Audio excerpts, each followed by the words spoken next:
మీ క్రియల మీద ఆధారపడకండి, విశ్వాసం మీదే ఆధారపడండి దేనికైనా. ఇది తెలిస్తే మీకు చాలా సులువైపోద్ది క్రైస్తవ జీవితం. ఏమండి, అనుదిన హడావుడిలో మీరు కొన్ని స్కిప్ అయిన మంచి విషయాలు, గిల్టీ కాన్షియస్, ఆ అపరాధ భావంలో ఉండకుండా మీరు వెంటనే క్షమాపణ అడిగి మరలా ముందుకే వెళ్ళిపోతుంటారు. పరిశుద్ధాత్మ సహాయంతో నన్ను బలపరుచువాని అందే అంటే అర్థం ఇది. నన్ను బలపరుచువాని అందే నేను సమస్తం చేయగలనంటే అర్థం ఇదండి. అసలు ప్రాథమిక అర్థం ఇది. మనల్ని ఎవరు బలపరుస్తున్నారు? నా బిడ్డ, నువ్వు తప్పు చేసినా నువ్వేదో అయిపోయినట్టు కాదు, నువ్వు అసలు తప్పు చేసే వ్యక్తివనే నేను వచ్చాను అంటాడు ఆయన. ఇది బలపరచటం. ఏమండి, మనల్ని రక్షించింది మనం పాపులుగా ఉన్నప్పుడా, పరిశుద్ధులం అయినప్పుడా? మీరు చెప్పండి. దేవుడు మనల్ని అంగీకరించినప్పుడు మనం శుభ్రంగా స్నానం చేసి ఉన్నామా రక్తంలో, లేదా పాపిగానే ఉన్నామా? ఎప్పుడు ఆయన మనల్ని అంగీకరించింది? మనం పాపులుగా ఉండే వచ్చాం కదా ప్రభు దగ్గరికి. ఆయన క్షమించి కదా మనల్ని కుమారులుగా చేసుకుంది. కాబట్టి ఇది మీకు గుర్తుండాలి. ఆయన దగ్గరికి వెళ్ళేటప్పుడు మీరు కడగబడిన వారై వెళ్ళక్కర్లేదు. అదే ఆయన కృప, అదే ఆయన గొప్పతనం. మారాక కూడా, విశ్వాసులు అయ్యాక కూడా మీ అపరాధ భావంతోనే వెళ్ళండి, మళ్ళీ మళ్ళీ వెళ్ళండి. ప్రభువా నన్ను క్షమించండి అనండి. విశ్వాస న్యాయం మీదే ఆధారపడాలి మనము.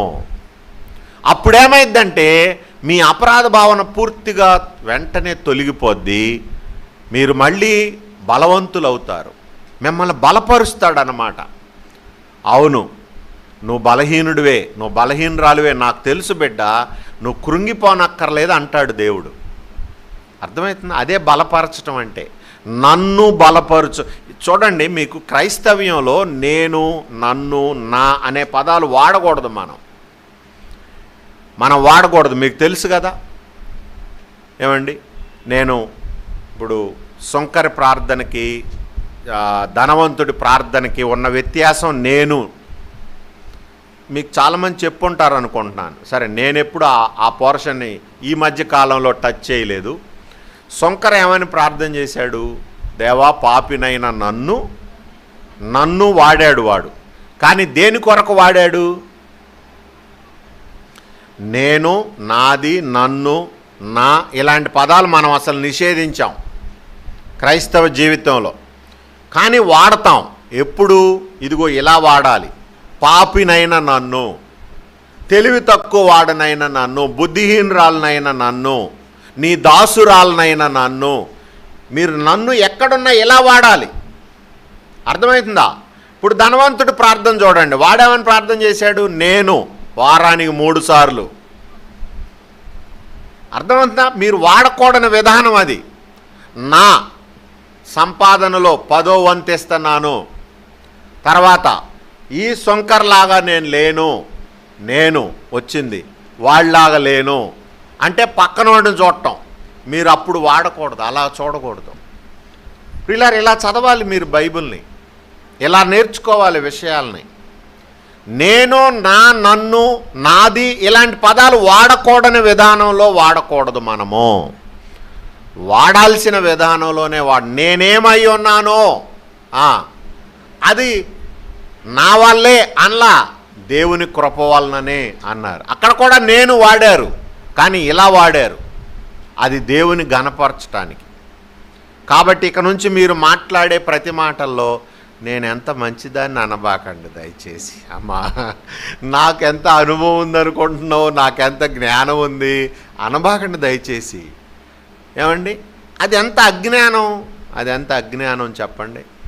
ఇప్పుడు పేతురుకి వయసు లేదా? వయసు ఉంది కదా. అందరిలో పెద్దవాడు పేతురు. తర్వాత ఆసక్తి లేదా? అసలు శిష్యులందరిలో ఆసక్తి అనే పదం ఆయనకే తగును. ప్రతి సమస్యని అడ్రస్ చేసేవాడు, ముందు అడిగేది ఆయనే. తర్వాత అన్నీ ఉన్నాయి కానీ తప్పిపోలా. కాబట్టి మన సొంత జ్ఞానమో లేతే మంచితనమో లేతే తెలివితేటలో ఇంకో విషయం కూడా, ఇప్పుడు వాళ్ళు అసలు మనలాగా దైనందిన జీవితంలో పాలు పంపులు పొందలా వాళ్ళు అసలు అన్నీ వదిలిపెట్టి 3.5 ఏళ్ళు కూడా ప్రభు శిష్యులుగా కొనసాగారు. ఈ ఓటమి 3.5 ఏళ్ల సేవా జీవితం లేదా తర్బీదు తర్వాత వచ్చిన ఓటమి. మరి మన ఓటమి, మీరు సంసార జీవితంలో ఉన్నారు, ఈతి బాధలు అనుభవిస్తున్నారు, మీరు పూర్తికాల సేవలో ఏమి లేరు, మీ పక్కన ప్రభువు లేడు, అంటే ఒక మెంటార్ ఉండి మిమ్మల్ని తర్బీదు చేయటం లేదు. ఇక మీరు తప్పిపోతే ఎందుకంటే అంత బాధపడిపోతారు, మీరు ఏదో మహా పైనుంచి దిగొచ్చినట్టు. మీరు చెప్పండి, నేను చెప్పే వెర్షన్ మీకు అర్థమవుతుందా? ఈ శిష్యులందరూ సిలువ దగ్గర నుండి ఎప్పుడు పారిపోయారు?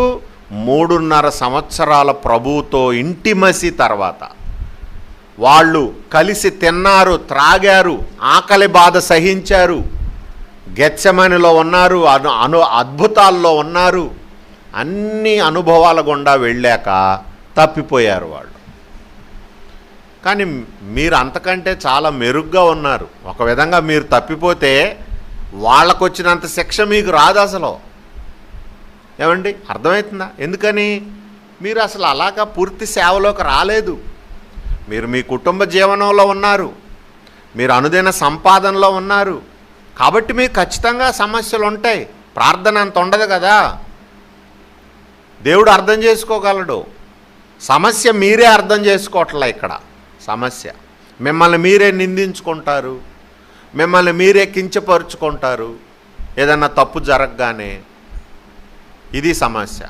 కానీ మనం ఉండాల్సిన విధం ఏంటంటే, ప్రభు మనల్ని ప్రేమిస్తున్నాడు.